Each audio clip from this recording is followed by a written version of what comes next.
प्रिय युवा साथियों, जय हिंद। इस वीडियो में हम राष्ट्रीय शिक्षा नीति 2020 के अंतर्गत ग्रेजुएशन में पढ़ने वाले स्टूडेंट्स के लिए फील्ड प्रोजेक्ट हेतु कुछ सब्जेक्ट्स की सलाह देने जा रहे हैं। जैसा कि आप जानते ही हैं कि राष्ट्रीय शिक्षा नीति 2020 के तहत आपको फील्ड स्टडी करनी होती है और फील्ड स्टडी में सम्मिलित है फील्ड प्रोजेक्ट, जो 4, 5 या 6 विद्यार्थियों के समूह में बनाया जाता है।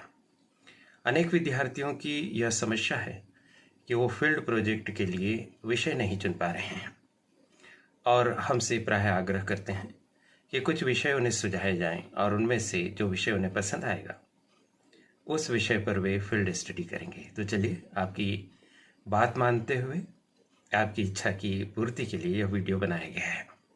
इस वीडियो में हम आपको 50 से भी अधिक विषय बताने जा रहे हैं जिन पर आप प्रोजेक्ट तैयार कर सकते हैं। बहुत स्वाभाविक है कि वीडियो काफ़ी बड़ा हो सकता है। आप पूरा वीडियो देखेंगे तो तमाम टॉपिक्स को सुन पाएंगे, समझ पाएंगे, सेलेक्ट कर पाएंगे, अच्छी स्टडी कर पाएंगे। यह करियर एडवाइस चैनल है, इसे आप सब्सक्राइब कर दीजिए, बेल आइकॉन प्रेस कर दीजिए। बहुत बहुत धन्यवाद। यह video BA, BCom, BSc, BHSC, BBA, BCA, first year और सेकंड ईयर दोनों वर्षों की कक्षाओं के लिए उपयोगी है और जब थर्ड ईयर प्रारंभ हो जाएगा तो थर्ड ईयर के स्टूडेंट्स भी इसका लाभ उठा सकेंगे।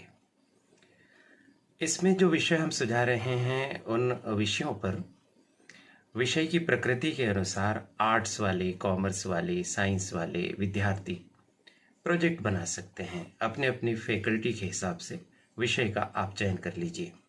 और चलिए विषयों की श्रृंखला शुरू करते हैं। सबसे पहला विषय हम जो ले रहे हैं वो अत्यंत ही प्रासंगिक विषय है, क्षेत्र के साहित्यकारों का अध्ययन और साहित्यकार के रूप में करियर का निर्माण। साहित्य समाज का दर्पण होता है, साहित्य हमारी धरोहर है। साहित्यकारों ने हमारे लिए बहुत कुछ लिख कर छोड़ा है जो सदियों सदियों तक प्रकाश स्तंभ बनकर रहेगा। हम प्रेमचंद जी के बारे में जानते हैं, निराला जी के बारे में जानते हैं, महादेवी वर्मा जी के बारे में हम जानते हैं, लेकिन हमारे अपने क्षेत्र में अच्छे अच्छे कवि, कहानीकार हैं। उन्हें ढूंढिए, उनका अध्ययन कीजिए और क्या आप भी साहित्यकार बन सकते हैं। और साहित्यकार के तौर पर करियर की क्या संभावना हो सकती है? बहुत उज्ज्वल संभावना है, बशर्ते कि आपके साहित्य लेखन में क्वालिटी हो, दम हो। कुमार विश्वास का नाम तो आपने सुना ही होगा। सुनते हैं कि वो देश के इस समय सबसे महंगे मंचीय कवि हैं। कोई कोई तो कहता है कि वो एक कवि सम्मेलन के लाखों रुपए लेते हैं। 20 लाख रुपए से 30 लाख रुपए तक का एक कवि सम्मेलन का आंकड़ा बताया जाता है एक दिन का। तो आप कल्पना कीजिए कि एक साहित्यकार के तौर पर आप कितना धन अर्जित कर सकते हैं, कितना मान सम्मान भी अर्जित कर सकते हैं। चलिए आगे बढ़ते हैं। अगला है प्रिंट मीडिया के क्षेत्र में अध्ययन का अवसर और करियर का निर्माण। लोकतंत्र के चौथे स्तंभ के तौर पर हम पत्रकारिता को देखते हैं और इसमें काफ़ी अच्छा करियर हो सकता है। आप इस पर प्रोजेक्ट बनाइए कि कहाँ इसकी स्टडी होती है और कहाँ कहाँ पर आप जॉब प्राप्त कर सकते हैं। प्रिंट मीडिया की तरह ही अगला टॉपिक जो हमारा है वो है इलेक्ट्रॉनिक मीडिया पर, और टॉपिक का टाइटल हमने कुछ इस तरह से बनाया है, इलेक्ट्रॉनिक मीडिया के क्षेत्र में अध्ययन के अवसर और करियर का निर्माण। अगला विषय युवाओं के लिए बहुत उपयोगी है और बहुत उसके प्रति आकर्षित रहते हैं। लोक सेवा आयोग की परीक्षाओं की पद्धति, तैयारी की योजना, साहित्य, कोचिंग क्लासेस और सफल व्यक्तियों के अनुभव। आप कहेंगे इतने तो बहुत सारी बातें डाल दी। तो बच्चों, आप 6 विद्यार्थियों का समूह होता है ना, और कार्य का विभाजन करना होता है प्रोजेक्ट के नियमों के अनुसार। तो आप एक एक हिस्सा बांट लें आपस में और उस पर सामग्री इकट्ठी करें और बढ़िया प्रोजेक्ट लिखें। लोक सेवा आयोग की जगह आप राज्य लोक सेवा आयोग कर सकते हैं, मध्य प्रदेश लोक सेवा आयोग कर सकते हैं, संघ लोक सेवा आयोग कर सकते हैं, या दोनों लोक सेवा आयोगों का मिला जुला प्रोजेक्ट भी बना सकते हैं। लोक सेवा आयोग यानी पब्लिक सर्विस कमीशन, जिसको आप संक्षेप में PSC कहते हैं। अगला पॉइंट है ब्यूटी फील्ड में प्रशिक्षण की सुविधाएं और करियर का निर्माण। ये भी बहुत बड़ा क्षेत्र है ब्यूटी फील्ड, और सदैव चलने वाला यह क्षेत्र है। इसमें कहाँ कहाँ पर ट्रेनिंग ली जा सकती है ब्यूटिशियन के तौर पर, ब्यूटी प्रोडक्ट के निर्माता के तौर पर, ब्यूटी प्रोडक्ट के विक्रय के करने वाले विक्रेता के तौर पर आप इसमें करियर कर सकते हैं। बहुत सारे फील्ड इसके अंदर आपको मिलते हैं। शहनाज हुसैन का नाम आपने सुना होगा, उनकी स्टडी कर सकते हैं, उनका उल्लेख इसमें कर सकते हैं। आपके अपने क्षेत्र में बहुत ब्यूटिशियंस होंगे, ब्यूटी पार्लर्स होंगे, वहाँ जाकर आप सर्वे कर सकते हैं, उनसे बात कर सकते हैं, आदि आदि। चलिए अगला पॉइंट देखते हैं। फैशन डिजाइनिंग के क्षेत्र में प्रशिक्षण की सुविधाएं और करियर का निर्माण। बिल्कुल ब्यूटी फील्ड की तरह यह फील्ड भी बिल्कुल जीता जागता जीवंत फील्ड है, आगे बढ़ता हुआ फील्ड है। अगला पॉइंट है हमारा, अगला विषय है गोद ग्राम की समस्याएं, विकास के प्रयत्न और सुझाव। प्रत्येक जिले में बहुत से गांव ऐसे हैं जो गोद ग्राम के रूप में चिन्हित किए गए हैं, जिनके विकास के लिए विशेष प्रयास किए जाते हैं। ऐसे आप किसी गोद ग्राम का चुनाव अपने प्रोजेक्ट के लिए कर सकते हैं और उस पर आप प्रोजेक्ट बना सकते हैं। अगला हमारा शीर्षक है, विषय है सेना के क्षेत्र में करियर के अवसर, तैयारी की कार्यनीति तथा सफल व्यक्तियों के अनुभव। यदि आप सेना में जाना चाहते हैं तो बढ़िया प्रोजेक्ट इस पर बन सकता है। अगला इसी से मिलता जुलता है, पुलिस विभाग में करियर के अवसर, तैयारी की कार्यनीति तथा सफल व्यक्तियों के अनुभव। ये जो सफल व्यक्तियों के अनुभव है ना, यही आपके प्रोजेक्ट को प्रभावी बनाएंगे। इससे ये सिद्ध होगा कि आपने प्रोजेक्ट केवल किसी गाइड कुंजी में से लिखकर नहीं तैयार कर लिया, बल्कि आप मिले हैं ऐसे लोगों से जो सेना में सिलेक्ट हुए हैं, जो पुलिस में सिलेक्ट हुए हैं, किसी भी पद पर, किसी भी रैंक पर, या काम करके वापस आ गए हैं, सेवानिवृत्त हो गए। बड़वानी में भी ऐसे सम्माननीय सैनिक आपको मिल जाएंगे, उनसे बात करेंगे। इसलिए यह मुद्दा जोड़ा गया है इसके अंदर। पूरा का पूरा ग्रुप जाइए इनके पास, बात कीजिए, समझिए, और फिर जिन्हें आपने इस इंटरव्यू के लेखन करने का काम सौंपा है उसकी सहायता कीजिए और बढ़िया से लिखिए। अगला पॉइंट है हमारा, वन विभाग में करियर के अवसर, तैयारी की कार्यनीति तथा सफल व्यक्तियों के अनुभव। ठीक उसी तरह से उसके बाद आगे बढ़ते हैं, न्यायिक क्षेत्र में करियर के अवसर, तैयारी की कार्यनीति तथा सफल व्यक्तियों के अनुभव। एडवोकेट बन सकते हैं, न्यायाधीश बन सकते हैं, और भी बहुत सारे अवसर आपको न्यायालय परिसर में कार्य करने के लिए मिल सकते हैं। अगला विषय समाज से जुड़ा हुआ बहुत महत्वपूर्ण विषय है, कई समस्याओं का समाधान करता है, अच्छा प्रोजेक्ट बन सकता है, जिला प्रशासन की आपको बहुत मदद मिल सकती है। प्रोजेक्ट का विषय इस प्रकार है, जन सुनवाई की अवधारणा और प्रशासन तथा नागरिकों पर इसके प्रभाव का अध्ययन। जन सुनवाई क्या है, कैसे की जाती है, हर मंगलवार होती है हर जगह। इसका प्रशासन पर क्या प्रभाव पड़ता है, प्रशासन में गति आती है, कार्य तेजी से होता है और नागरिकों को इसका बहुत लाभ मिलता है। कम से कम प्रोजेक्ट बनाते हुए आप इसको देख सकेंगे ना, तो अपने जीवन में इसका लाभ आप प्राप्त कर सकेंगे। अगला मुद्दा भी इसी तरह का है, सीएम हेल्पलाइन की व्यवस्था और नागरिकों द्वारा इसका लाभ लेने की स्थिति का अध्ययन। साथियों, आपको पता होगा कि मध्य प्रदेश के माननीय मुख्यमंत्री जी ने एक हेल्पलाइन शुरू की है, जिस पर आपको अगर कोई समस्या है, कोई शिकायत है, आपका काम नहीं हो रहा है, आपके साथ ठीक व्यवहार नहीं हो रहा है, तो आप उस पर अपनी कंप्लेंट दर्ज करा सकते हैं और बहुत फुर्ती से, बहुत त्वरित गति से वो सॉल्व होती है। इसे आप समझिए, अच्छा प्रोजेक्ट बनाइए। जिन लोगों ने सीएम हेल्पलाइन का सहारा लिया है, उन्हें किस तरह से समस्या के समाधान में मदद मिली, उनसे मिलिए, उनकी स्टोरी लिखिए, अच्छा प्रोजेक्ट बनेगा। आगे पहुंचते हैं अपन, क्षेत्र में पलायन की समस्या, कारण, परिणाम और समाधान हेतु सुझाव। बहुत से ऐसे क्षेत्र हैं, इवन बड़वानी है, झाबुआ है, धार है, इन क्षेत्रों से बहुत सारे लोग पलायन करके जाते हैं रोजगार की तलाश में। इससे कुछ लाभ भी होता है तो कुछ नुकसान भी होता है। इसे आप पढ़िए, समझिए और अच्छा प्रोजेक्ट आप इस पर बनाइए। कैसे पलायन रोका जा सकता है, क्या पलायन रोकना जरूरी है, इस पर भी आप स्टडी कीजिए। अगला विषय है हमारा, स्मार्टफोन का युवा पीढ़ी पर सकारात्मक और नकारात्मक प्रभाव का अध्ययन। स्मार्टफोन हमारी जिंदगी का एक अभिन्न हिस्सा बन चुका है और स्मार्टफोन समझ लीजिए कि हमारी ज़िंदगी को नचाता है, निर्देशित करता है। हम कठपुतली की तरह हो गए स्मार्टफोन के। तो किस तरह से उसके युवा पीढ़ी पर खास करके प्रभाव है, पॉजिटिव भी और नेगेटिव भी। अच्छी स्टडी हो सकती है, यूजफुल स्टडी हो सकती है, इंटरेस्टिंग स्टडी हो सकती है और किसी भी विषय का व्यक्ति इसे कर सकता है। आगे बढ़ते हैं, बड़ी ही महत्वपूर्ण समस्या पर आधारित हमारा अगला विषय है कि युवा पीढ़ी में डिप्रेशन की समस्या, कारण, परिणाम और समाधान के सुझाव। डिप्रेशन को हम हिंदी में अवसाद कहते हैं।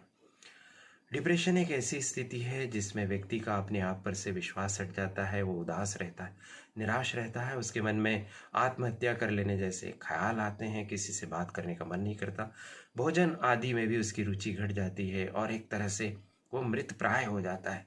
बहुत ही खराब स्थिति है। इसकी बहुत लंबी चिकित्सा चलती है, मनोचिकित्सकों की हमें सहायता लेनी पड़ती है। आखिर क्यों यह समस्या बढ़ती जा रही है, इस पर अध्ययन करके आप समाज का अच्छा भला कर सकते हैं। अगला पॉइंट है, क्षेत्र में शिक्षा का स्तर और उसके उन्नयन हेतु सुझाव, इस पर स्टडी करिए। इसके बाद एक और गंभीर विषय हमने आपके लिए लिखा है और वो विषय है युवाओं में बढ़ती आत्महत्या की प्रवृत्ति, कारण और समाधान हेतु सुझाव। आपकी ज़िंदगी आपकी तो है, लेकिन आपकी ज़िंदगी कई लोगों की धरोहर है।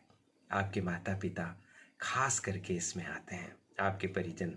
आपका विवाह हो जाता है तो आपके पति या पत्नी, आपके बच्चे। कई बार हताश होकर आत्महत्या करने की घटनाएं आप समाचार पत्र में पढ़ते हैं, अपने आसपास देखते हैं। हमारे अपने बड़वानी नगर के, हमारे अपने कॉलेज के भी कुछ स्टूडेंट्स पिछले दिनों आत्महत्या करने की दिशा में अग्रसर हुए। बड़ी ही गंभीर ये समस्या है, इसका अध्ययन आप कीजिए। अगला प्रश्न है क्षेत्र में किसानों की स्थिति और उनकी समस्याओं के समाधान हेतु सुझाव। साथियों, किसानों को अन्नदाता कहते हैं, लेकिन उनकी आर्थिक स्थिति किसी से छिपी नहीं। वर्षों पहले किसी अर्थशास्त्री ने एक टिप्पणी की थी कि भारतीय किसान ऋण में पैदा होता है, ऋण में पलता है और ऋण में ही मर जाता है, और भावी पीढ़ी के लिए वो ऋण का भार छोड़ जाता है। क्या आज भी ऐसी स्थिति है? स्टडी कीजिए, उनकी क्या समस्याएं समझिए जरा, और समाधान हेतु सुझाव खोजिए। आपको लग सकता है कि आपके सुझाव क्या काम आएंगे, पर पता नहीं कौन सा विचार इस देश की स्थिति को बदलने की दिशा में उपयोगी सिद्ध हो जाए। पता ही नहीं है हमें, हम नहीं जानते। विचार की शक्ति तब पता चलती है जब वो विचार कार्य रूप में परिणत होता है। आप करिए तो सही, आप इनोवेटिव कोई प्रोजेक्ट बनाइए तो सही, कोई अच्छे आइडियाज़ लाइए तो सही। केवल घीस मत दीजिए, कुछ भी लिख मत दीजिए, पन्ने भर मत दीजिए और ले जाकर जमा मत कर दीजिए, बल्कि कुछ उसमें मौलिकता लाइए। चलिए आगे बढ़ते हैं। अगला विषय है जिला व्यापार एवं उद्योग केंद्र, संगठन, कार्य एवं उसके माध्यम से स्वरोजगार प्रारंभ करने की प्रक्रिया का अध्ययन। साथियों, हर जिले में, हर जिला मुख्यालय पर इस तरह की एक संस्था होती है जो युवाओं के लिए बहुत काम की होती है। आप अच्छी स्टडी कर सकते हैं। नेक्स्ट हमारा पॉइंट है भ्रष्टाचार की समस्या, कारण, नियंत्रण के उपाय और समाधान हेतु सुझाव। देश की प्रगति में बहुत बड़ी बाधक भ्रष्टाचार की समस्या, यत्र तत्र सर्वत्र आप इसे देखते हैं। इसका अध्ययन कीजिए, क्यों आखिर लोग भ्रष्ट होते हैं। भारत जैसे देश में, जहाँ पर नैतिकता का स्तर इतना उच्च रहा, जहाँ स्वामी विवेकानंद जी जैसे व्यक्तित्व हुए, तो भी उनकी बाद वाली पीढ़ियाँ कैसे ऐसे भ्रष्ट होती जा रही, हम सुनते हैं, देखते हैं, कई बार भुगतते भी हैं। इसका आप अध्ययन कीजिए। नेक्स्ट हमारा टॉपिक है मौलिक अधिकार एवं मौलिक कर्तव्यों के प्रति क्षेत्र के नागरिकों में जागरूकता का अध्ययन। आप चाहे तो इन्हें दो टॉपिक बना सकते हैं, केवल मौलिक अधिकार पर कर सकते हैं या केवल मौलिक कर्तव्य पर कर सकते हैं। आप लोगों के बीच में जाइए, उनसे पूछिए कि क्या वो जानते हैं कौन कौन से मौलिक अधिकार हैं, कितने मौलिक अधिकार हैं, अगर उल्लंघन होता है तो कैसे उन्हें प्राप्त किया जा सकता है। क्या वो आर्टिकल 32 और आर्टिकल 226 के बारे में जानते हैं, जिनके माध्यम से क्रमशः माननीय उच्चतम न्यायालय और माननीय उच्च न्यायालय के माध्यम से हम अपने मौलिक अधिकारों की रक्षा कर सकते हैं। इसी तरह से कर्तव्य निभाना बहुत ज़रूरी है ना। अधिकार और कर्तव्य सिक्के के दो पहलू की तरह है। जिस देश की जनता अपने कर्तव्यों के प्रति विशेष सजग होती है, उस देश की प्रगति को कोई भी रोक नहीं सकता। तो आप देखिए कि कर्तव्यों के प्रति किस तरह की मनोभावना नागरिकों में है। अधिकार तो पाना चाहते हैं, लेकिन कर्तव्य करना चाहते हैं या नहीं। बहुत अच्छी स्टडी हो सकती है। लास्ट इस वीडियो का हम टाइटल आपको बता रहे हैं कि क्षेत्र में सांप्रदायिक सद्भाव की स्थिति, इसके मार्ग में चुनौतियां और बेहतर परिवेश के निर्माण के लिए सुझाव। सांप्रदायिक सद्भाव बहुत ज़रूरी है ताकि हम शांति के साथ जीवन व्यतीत कर सकें, और जब शांति होती है तभी विकास और प्रगति हो पाती है। तो क्या स्थिति है आपके क्षेत्र में जहाँ पर आप रहते हैं?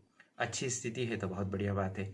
अगर निगेटिव स्थिति है, सांप्रदायिकता के आधार पर विवाद होते हैं, दंगे फसाद होते हैं, हत्याएं होती हैं, तो आप उसकी स्टडी कीजिए, कैसे उससे रोका जा सकता है, कैसे सांप्रदायिक सद्भाव बढ़ाया जा सकता है, इस पर आप बना सकते हैं।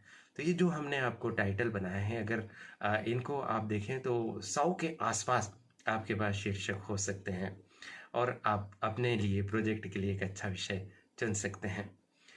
यदि आप चाहते हैं कि इनमें से किन्हीं विषयों पर और डिटेलिंग की जाए, अंदर कौन कौन से पॉइंट्स लिखे जाएंगे, सामग्री कहाँ से जुटाई जाएगी, रिव्यू ऑफ लिटरेचर कैसे किया जाएगा, कार्य का विभाजन कैसे किया जाएगा, ऐसे भी अगर आप वीडियोस चाहते हैं तो कमेंट बॉक्स में लिखिए, ये भी बताइए कि करियर एडवाइस चैनल का यह प्रयास आपके लिए कोई उपयोगिता रखता है या नहीं, इससे आपको कोई लाभ हो रहा है या नहीं, और आपको भी अपना प्रोजेक्ट का सब्जेक्ट चुनने में मदद मिली है या नहीं। और कोई सम्माननीय प्राध्यापकगण इस वीडियो को देख रहे हैं तो उनसे भी अनुरोध है कि वो अपनी टिप्पणी लगाएं कि चैनल का काम किस तरह से बच्चों के लिए उपयोगी हो रहा है। करियर एडवाइस चैनल बहुत मेहनत कर रहा है विद्यार्थियों के लिए, बिना किसी व्यावसायिक लाभ की लालच के, सिर्फ और सिर्फ विद्यार्थियों तक पहुंचने के प्रयास में ये सारे काम हो रहे हैं। चैनल की संचालिका प्रीति गुलवानिया जी और उनकी टीम बहुत परिश्रमी है। उनका बहुत बहुत आभार कि मुझे यह बात कहने का अवसर मिला। आप सभी को शुभकामनाएं। यदि आप इस वीडियो के माध्यम से कोई प्रोजेक्ट का टाइटल चुन पाए तो कमेंट करके ज़रूर बताएं कि आपको इससे मदद मिली। हमारा हौसला बढ़ेगा, आगे और वीडियो बनाने की प्रेरणा मिलेगी। आप सभी को शुभकामनाएं। नमस्कार।